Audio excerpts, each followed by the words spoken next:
Nedokončenou výrobou jsou zejména nedokončené hmotné produkty. Mohou však jimi být i činnosti, při kterých vznikají produkty nehmotné povahy, a na ty se zaměříme v tomto videočlánku. Akruální princip. Zásada věcné a časové souvislosti nám říká, že do každého účetního období je třeba zaúčtovat veškeré skutečnosti, tedy účetní případy, které s ním časově i věcně souvisejí. A není-li možné tuto zásadu dodržet, může společnost účtovat i v účetním období, v němž uvedené skutečnosti zjistila. V praxi to mimo jiné znamená, že i náklady a výnosy zahrnujeme do účetního období, s ním jsou svázány bez ohledu na okamžik jejich úhrady. I když někdy může být ve stejný okamžik zaúčtován výdaj i náklad, anebo příjem i výnos, často se budou tyto účetní operace rozcházet. Účetní případy, které nesouvisejí s pohybem peněz, jako jsou odpisy majetku, výdej materiálu do spotřeby, tvorba rezerv a podobně, vykazujeme rovněž v období, kdy vznikly. A pojďme rovnou na první příklad. Zde je přehled vybraných účetních případů společnosti ABCAS. Ty se v účetnictví projevily takto. Oprava kopírky, která proběhla v prosinci 2023, je nákladem roku 2023 a úhrada faktury odeslaná z účtu v lednu 2024 je výdajem roku 2024. Cena kancelářských potřeb, které společnost nakoupila v prosinci 2023 v hotovosti, se projeví v účetnictví jako náklad i výdaj roku 2023. Platba nájmu na rok 2024, kterou společnost zaslala bankovním převodem v prosinci 2023, se projeví jako náklad roku 2024 a jako výdaj roku 2023. A poplatek za licence na období od 1.12.2023 do 30.11.2024, který je výdajem roku 2023, společnost časově rozliší a zaúčtuje částečně jako náklad roku 2023 a částečně jako náklad roku 2024. Tento příklad byl jednoduchý a pro většinu z nás je to jasný a samozřejmý postup účtování. Pojďme se teď podívat na další situaci. I když je postup i v následujícím příkladu v souladu se zásadou akruálního principu, ne vždy je v praxi opravdu uplatňován.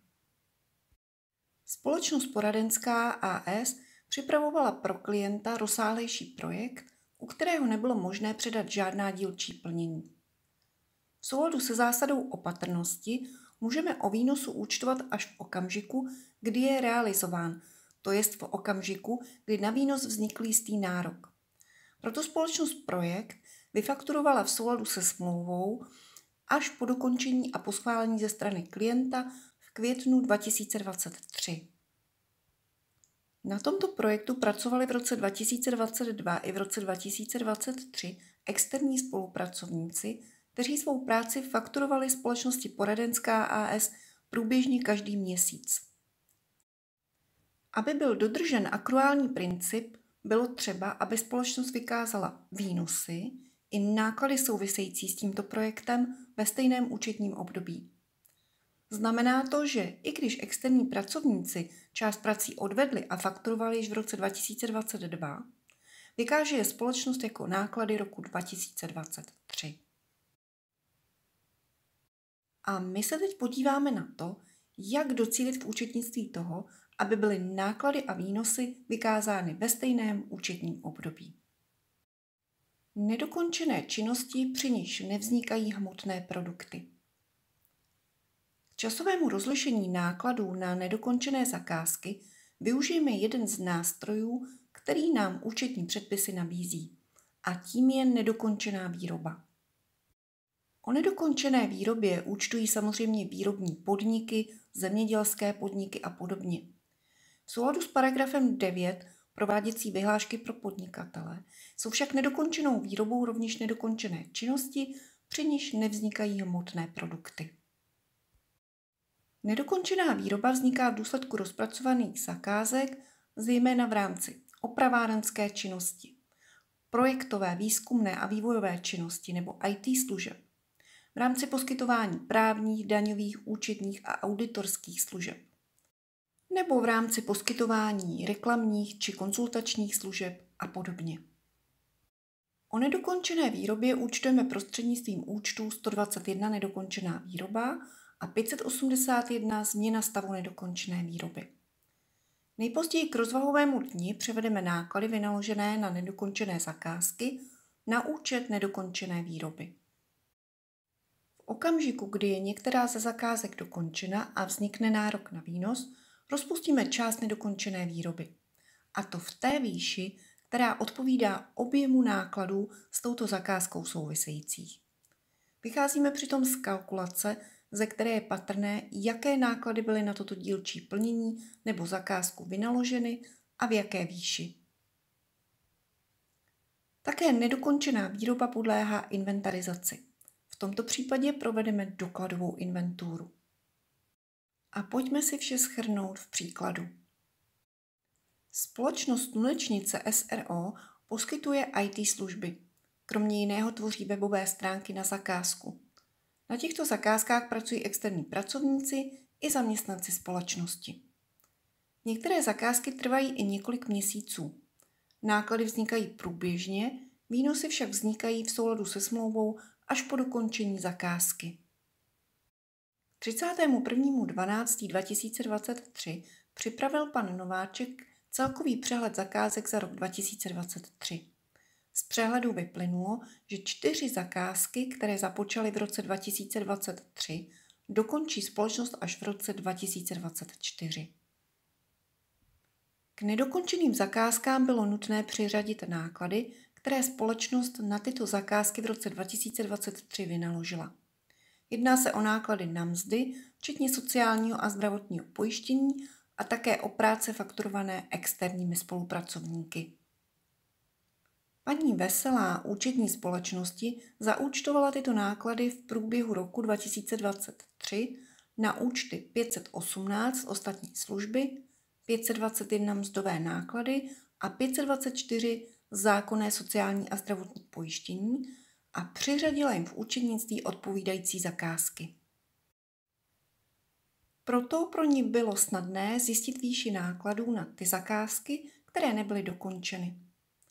Zde vidíte jejich přehled. Paní Veselá nechala tyto náklady zaúčtovány na původních účtech, to znamená na účtech 518, 521 a 524. Zároveň však 31.12.2023 tyto náklady vynaložené na nedokončené zakázky převedla na účet 121 nedokončená výroba, a to prostřednictvím účtu 581 změna stavu nedokončené výroby. V roce 2024 paní Veselá náklady postupně odúčtuje z nedokončené výroby v závislosti na tom, jak budou jednotlivé zakázky dokončeny a vyfakturovány zákazníkům. Tím, že paní Veselá náklady vynaložené na nedokončené zakázky v roce 2023 zaúčtovala na stranu dal účtu 581 změna stavu nedokončené výroby a v roce 2024 je postupně zaúčtuje na stranu má dáti tohoto účtu, zajistila jejich vyloučení v roce 2023 a přesunutí do roku 2024, ve kterém budou zaúčtovány i výnosy, se kterými tyto náklady souvisejí. A zde můžete vidět, jak paní Veselá postupovala v roce 2024 u zakázky číslo 2. Pracovníci společnosti tuto zakázku dokončili a předali klientovi na konci ledna 2024 a klient ji schválil. Paní Veselá proto vystavila fakturu.